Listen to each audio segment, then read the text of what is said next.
Assalomu alaykum. Bugungi darsimizda Jetcafe Extensionsda mavjud Jetcafe bot bilan ishlashni o'rganamiz. Jetcafe bot bizga nima uchun kerak? Odatda order monitor hamda call monitorlardan foydalaniladigan savdo nuqtalarida ba'zi vaqtda navbatlar ko'payib ketish holatlari kuzatiladi va bunda mijoz buyurtmasining tartib raqamini bilgan holda buyurtmasi tayyor bo'lgan vaqtga qadar call monitorga doimiy ravishda qarab turish kerak bo'ladi. Jetcafe bot ishga tushirilganda esa mijoz aynan call monitor oldida bo'lishiga ehtiyoj qolmaydi. Bunda uning buyurtmasi haqidagi barcha kerakli ma'lumotlar, uning tartib raqami, tayyorlashga berilganligi hamda tayyor bo'lganligi haqidagi ma'lumotlardan mijoz boshqa joyda turib ham bot orqali xabardor bo'lishi mumkin bo'ladi. Botdan foydalanish uchun birinchi navbatda Telegramda Botfazer boti orqali yangi bot yaratib olish kerak bo'ladi.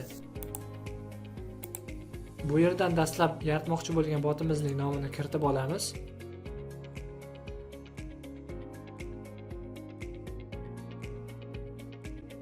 So'ngra uning username-ini kiritamiz.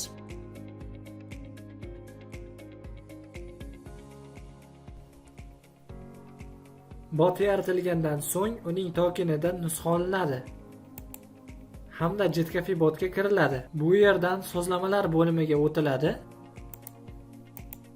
hamda token uchun ajratilgan joyga nusxalangan token kiritiladi. So'ngra saqlash tugmasi bosiladi.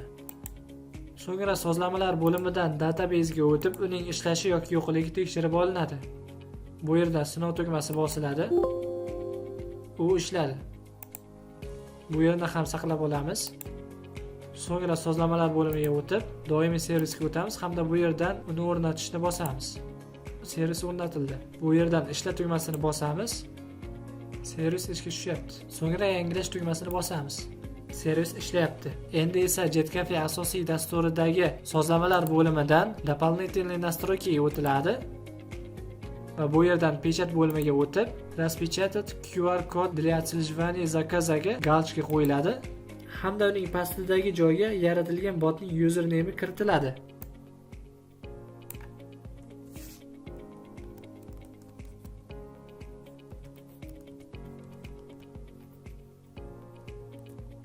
So'ngra qavs ichidagi 0 raqamidan so'ng 2 nuqta qo'yilib, yana 3 ta 0 yoziladi.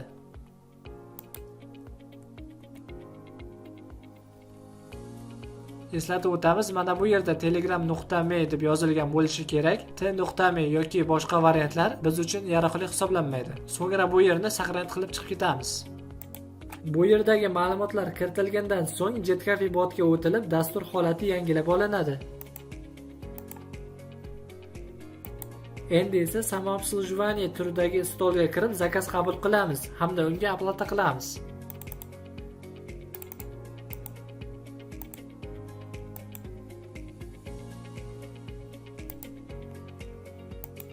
Oplata qilingandan so'ng unda mavjud QR kod telefon orqali o'qilishi kerak bo'ladi.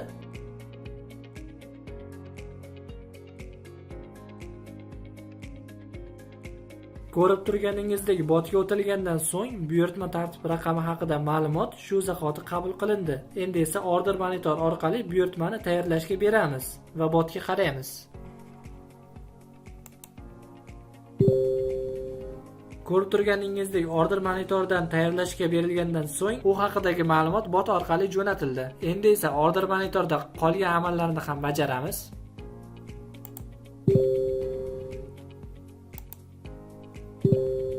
Ko'rib turganingizdek, bot ishlamoqda. Mana shu tarzda botdan foydalanish mumkin bo'ladi. Bugungi darsimiz shulardan iborat edi. E'tiboringiz uchun rahmat.